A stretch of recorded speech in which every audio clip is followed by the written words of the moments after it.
Assalamu alaikum and welcome to Community Platform on UCTV. It's not that long ago when Goerge Floyd was killed in America, a black man killed by a police officer. His murder raised many voices, many concerns. The question that today we're asking is, have there been any lessons learned from his death? Particularly the Muslim community. Have Muslims learned anything? Could we learn anything? Can we do something better? To unpick this conversation, I've invited Mohammad Jahangir, and I hope that you will join in. If you want to make a phone call, call us directly. Assalamu alaikum, Jahangir bhai. Wa alaikum salam. How are you? Alhamdulillah, it's scorching hot. It is indeed. Are you complaining?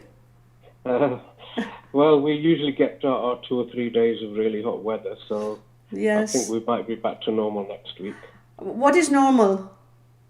Normal is usually rain and wind and wetness in Manchester. I don't know Absolutely. what it is in Lancashire. I was hoping that you say that yourself rather than me. Jahangir bhai, we're looking at the Goerge Floyd's death.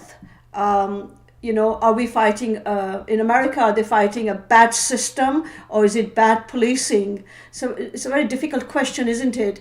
But I'm concerned in, have Muslims learned something from this? Can they learn something? Are there lessons in it for the Muslim community all over the world, not just in America? Because his death impacted communities throughout the world, whether it's Pakistan, India, United Kingdom, or in the Middle East. So do you want to unpick this for me? Yes, I think before we get on to what lessons we can learn, I think it's important to realize that, the movement that has emerged after Goerge Floyd's death and has become global, Black Lives Matter, hashtag Black Lives Matter. This is it's important to understand that this is a process that has taken 450 years. So the Afro-American population have been struggling against a system of white supremacy and racial oppression for 450 years. And in those 450 years, they've continued to struggle. There've been, protests, there's been violence against them.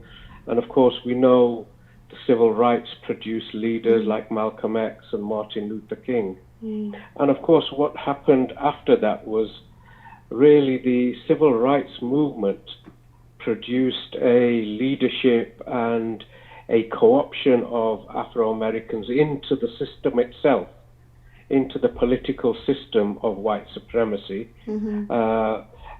with people as mayors, with black people as judges, and even we had a black president, President Obama. Yet the system itself didn't change, the oppression didn't change, the killing of black people continued, the incarceration of black people, the lack of health care, the systematic discrimination in many aspects of life, and particularly the murder of black people at the hands of police and the police department. But of course, what also happened, and in a sense, it has happened to the Muslim community as well, is that, and in fact, there's a direct parallel in relation to prevent. The state during all this time, in the US, basically demonized the movement and the leadership, and in fact, most of the prominent leaders were either imprisoned, assassinated, killed.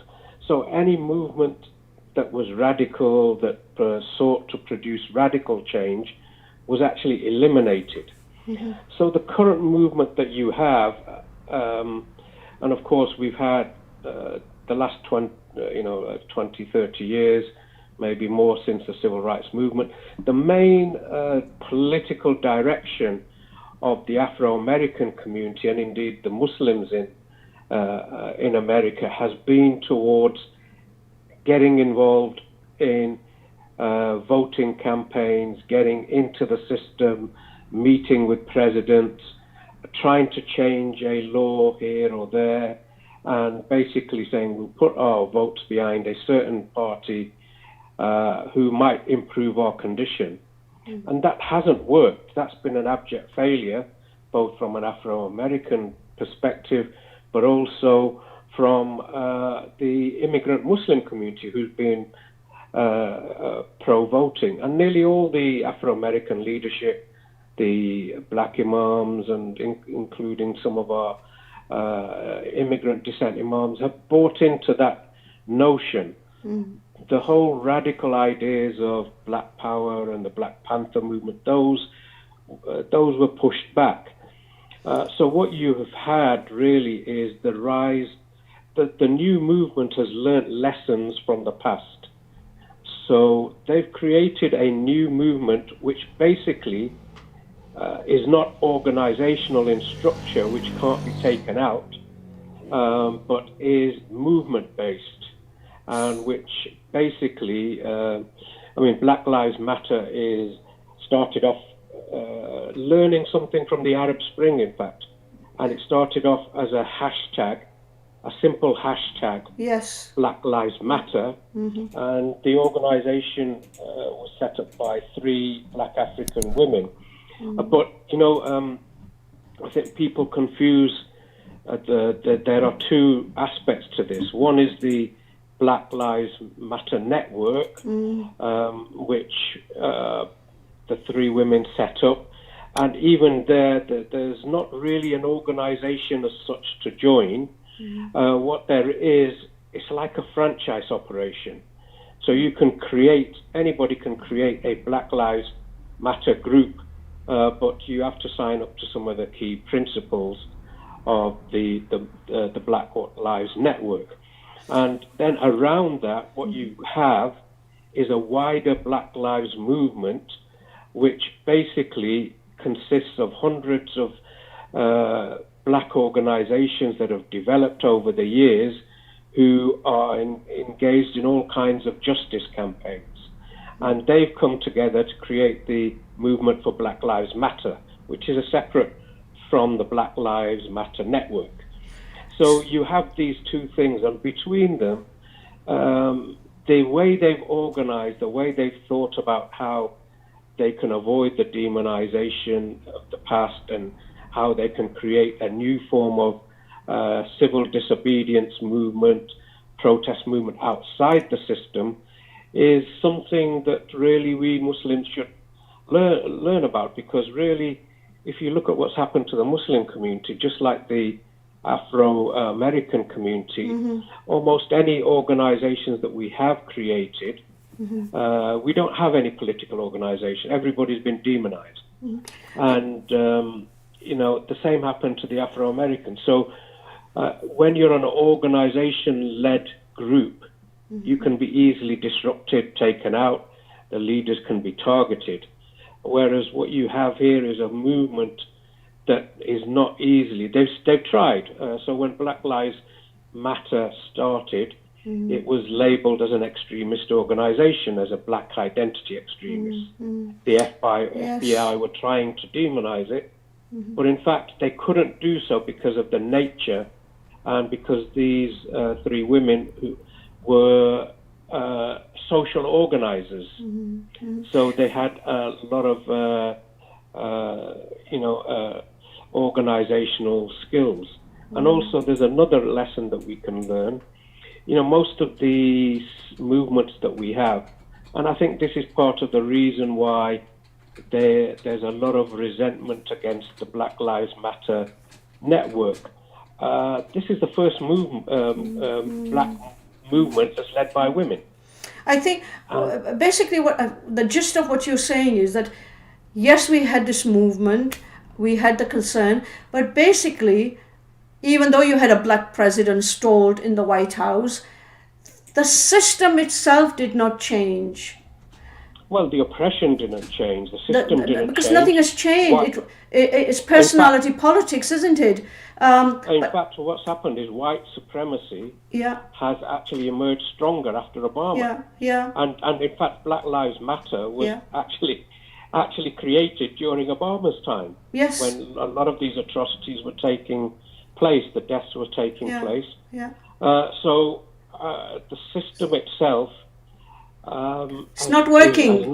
It's not working, Jahangir Bhai, is it? Yeah, it's not working. And what you've had is not just black people protesting, but white people protesting. Lots of them with the Afro-American, because both of them are fed up of the system, which is not just criminalizing and oppressing black Africans, but also poor whites.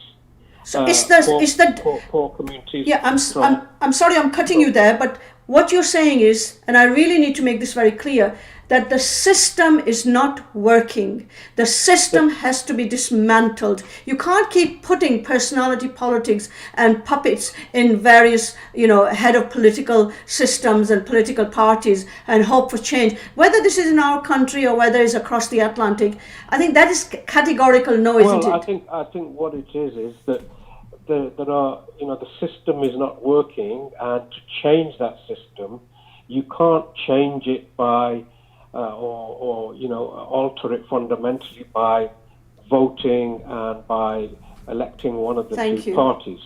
You have to organize outside of the system, which this group has managed to do. And look, I mean, their achievements since 2013, they've taken out racist judges, they've taken down the police department in Minneapolis has been defunded, and it's basically being restructured. So they have built on the black power approach. That means that you fundamentally have to challenge the existing system for it to change and to engage it almost in a non-violent conflict, which is what they've done, and it's gone global. They've taken down statues, and rather than being preoccupied by getting one person into power and changing or fine-tuning a particular law, what they're doing is they're basically looking for a fundamental reorientation of society, i.e. the society itself must ditch white supremacy and get rid of those attitudes of those people and those support structures who are upon which that society is based. So they're looking for a fundamental reorientation of society. And basically, Afro-American groups have merged to create this movement. But some people will say that if you're fighting a system from outside, you're an anarchist, that you are disrupting society. So there are all those labels that are flying around. What do you think that people can? Because that just reminds me that the Muslims have not been able to do that. If you look at the situation of Kashmir, it's been over 70 years, but I don't see a viable group of people who have actually addressed the situation from outside of the system. Well, this is where the problem is, because we are very much organizational and group-led. So we failed.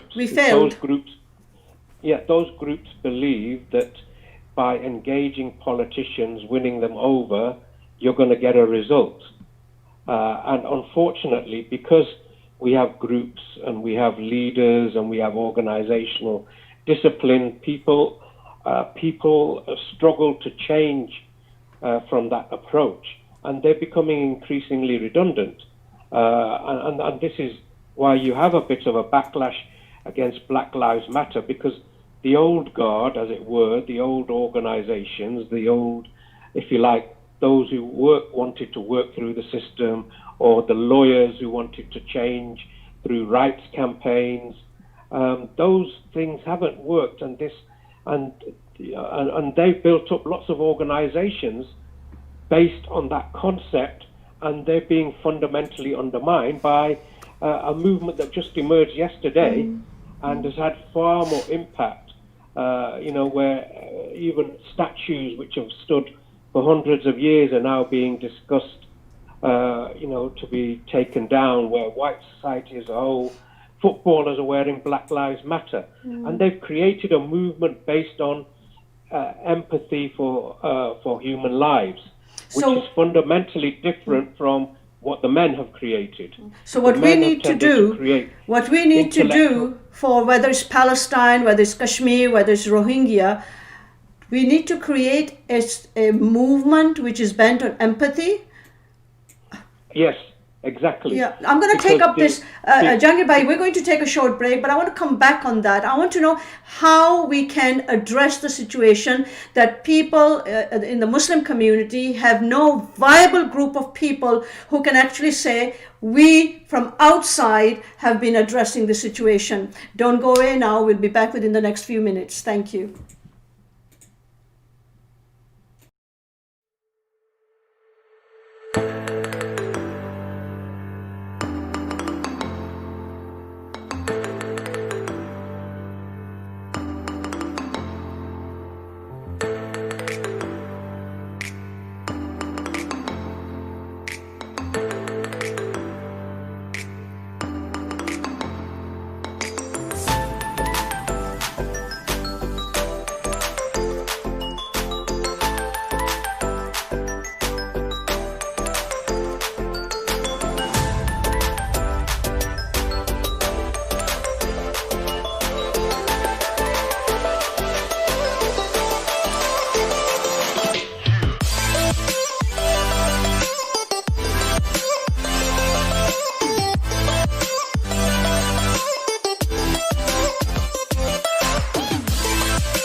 Assalamu alaikum and welcome back to Community Platform on UCTV.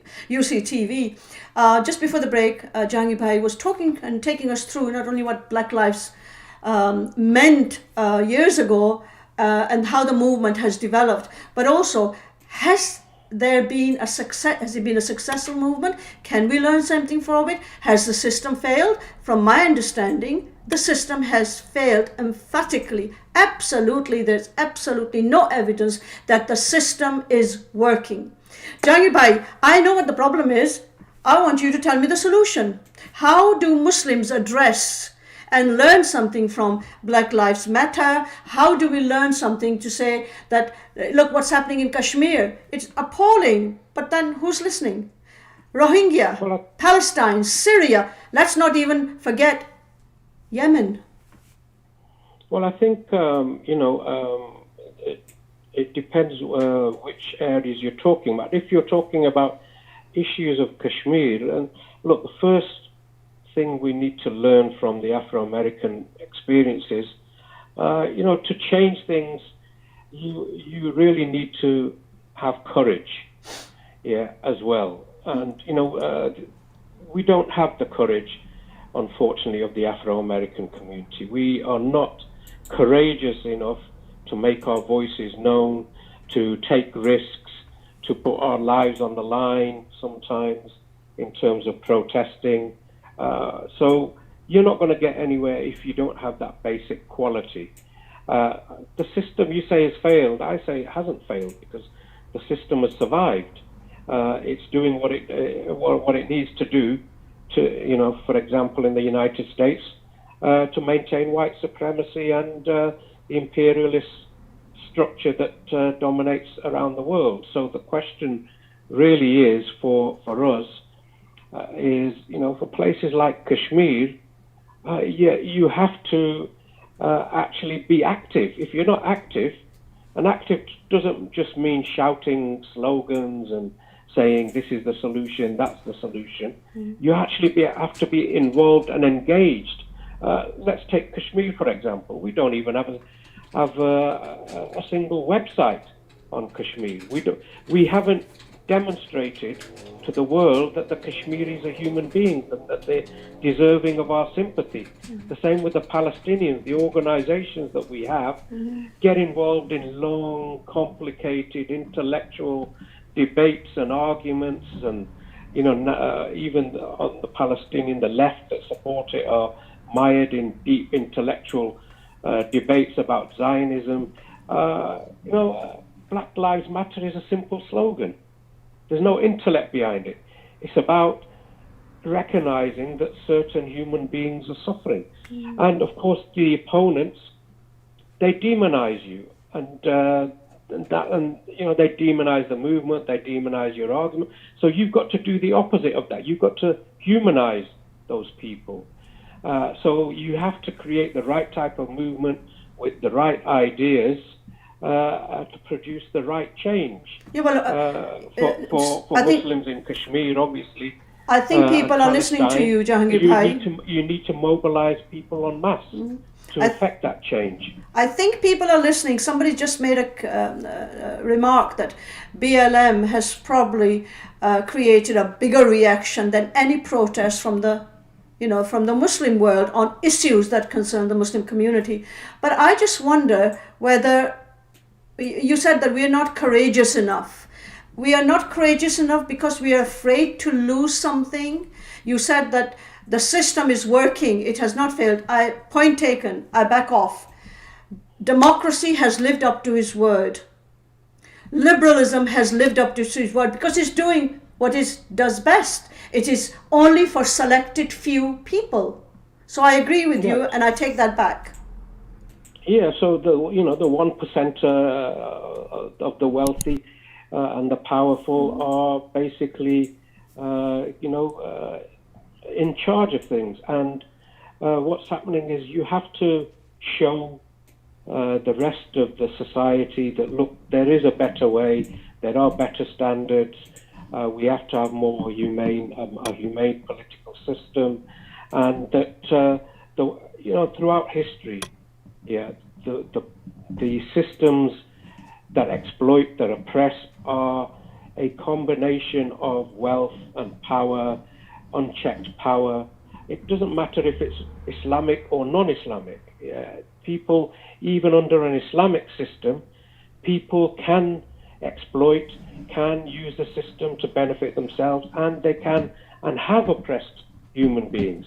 So the reality is that you have to mobilize people, and you have to show them that there is a better way to make the systems accountable, to remove those who are not who are oppressing people.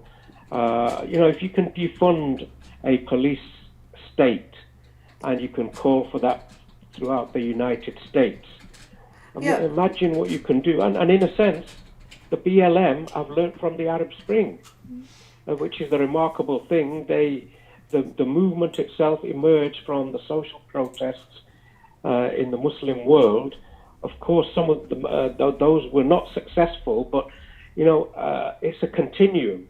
You can't say that this movement has failed, because every step is progress in the right direction, and we need to learn that. 450 years, the Black Africans have been, Americans have been struggling, and they still are persisting. They're still trying. They still have that. I mean, look at us. What are we doing? We're very busy. We're very busy.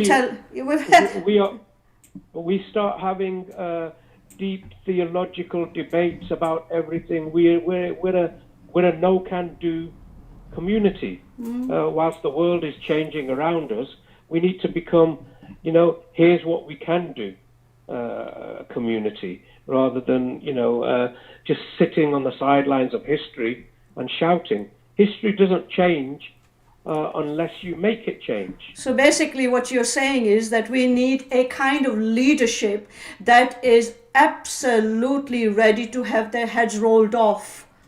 Well, we need not just a leadership. I think this is the thing that the Black Lives Movement has shown. Actually, there is no leadership. They've moved away. We need a movement. How do you create a movement? How do you create a movement?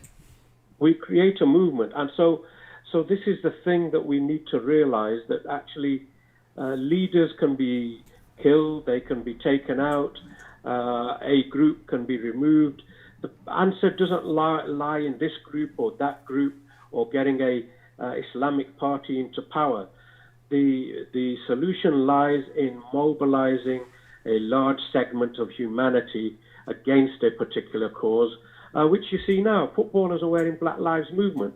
Everybody's talking about Black Lives. Yes. They're reviewing statues. They're reviewing, I mean, what an achievement from a hashtag. What can we do? From a hashtag? Okay. I want to know, we don't have much of a time. I want to know, how do we start something similar that can address the situation for the Muslims? Well, we need to decide what we want to address first, which issue. We've got so many that I think the key ones, obviously, we Muslims here, although we have some laws that are affecting us, we are not really oppressed as such, but we have oppression in the Muslim world.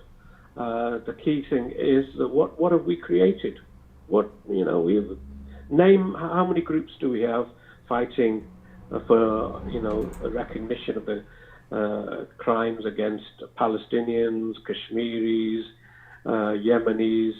Where are they? Where are those people on the front line making a noise? We're having lots of, we're a community that as I say often, we're a community of zakat collectors.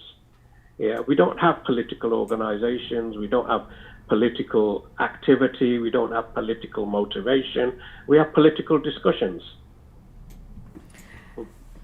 So we need to really have a hard think. People, just like the Black Lives Matter people and the movement people, where 100 organizations got together, created a federation of this movement. We need to get those people who are interested and involved in a particular issue and say, look, this is where we're at.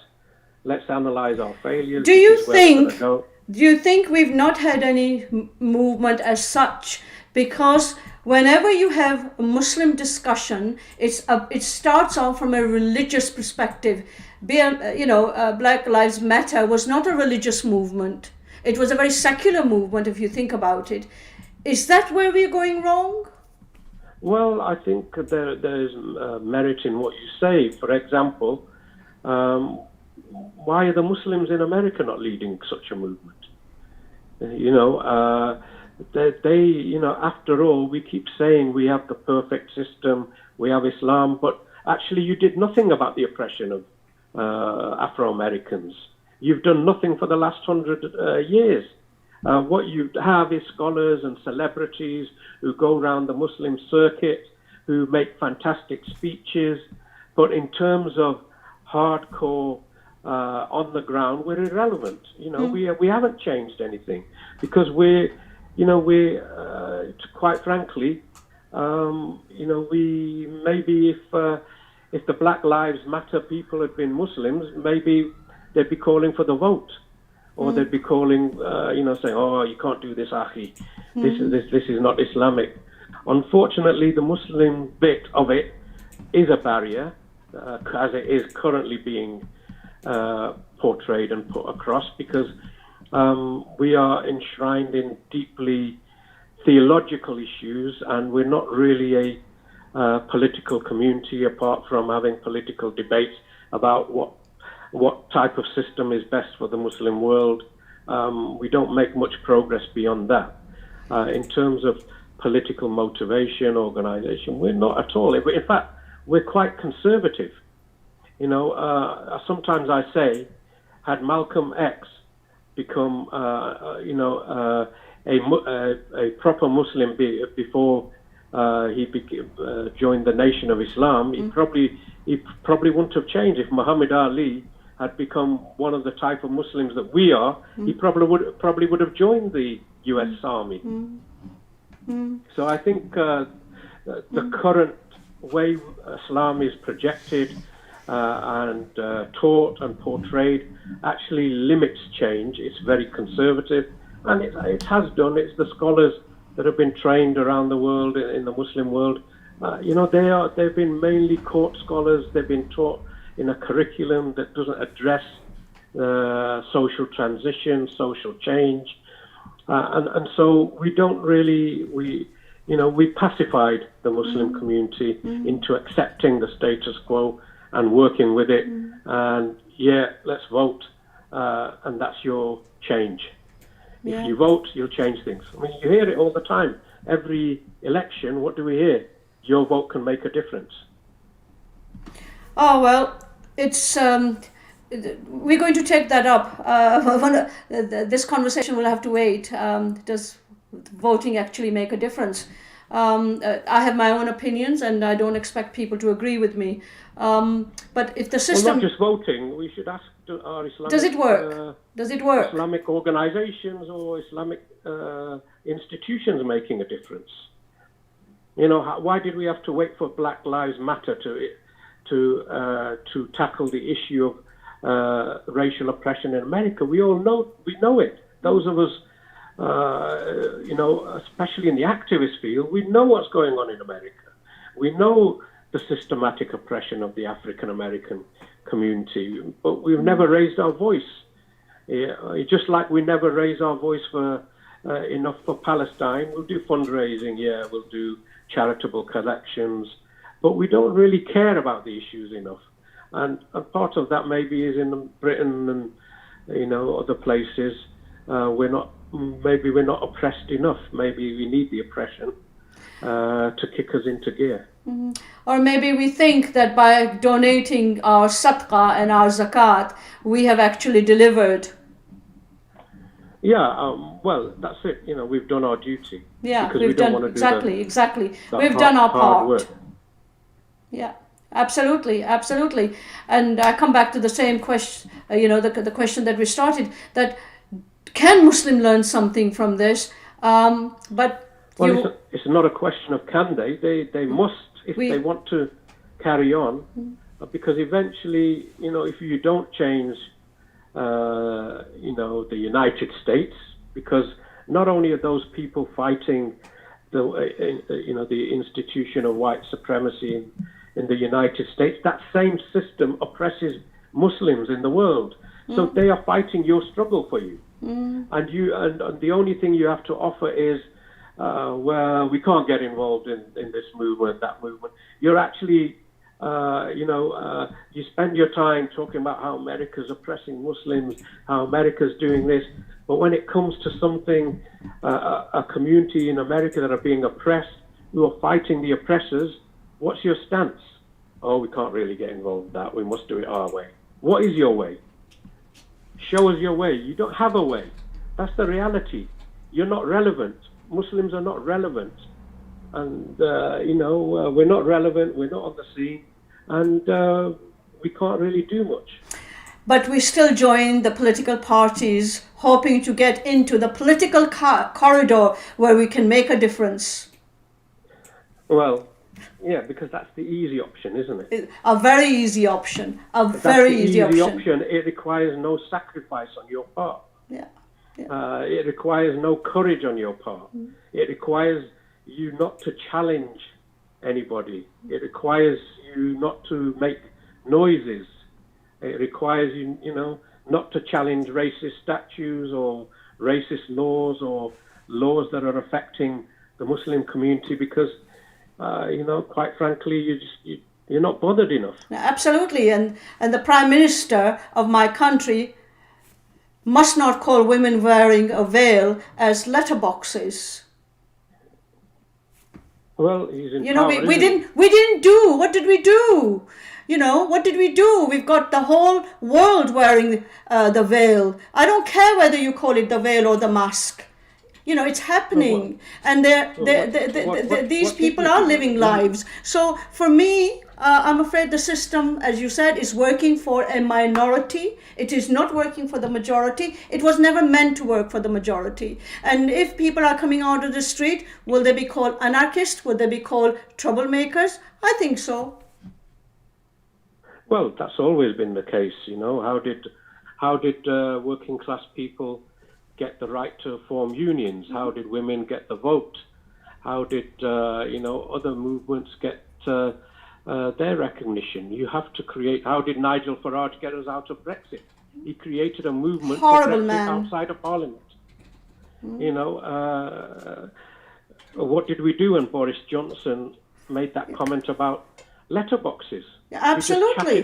We chatted on social media. Yeah, we did. That's all we did. We couldn't do anything else. We couldn't do anything else. Just couldn't do anything else. We're not capable of doing anything else because Jahangir Bhai, I think I'm getting a bit upset. That shouldn't be happening, should it? That shouldn't be happening at all. Well, it should, because the whole idea is to say, for us, if we're going to change, we have to have these difficult discussions. Absolutely, absolutely. Absolutely.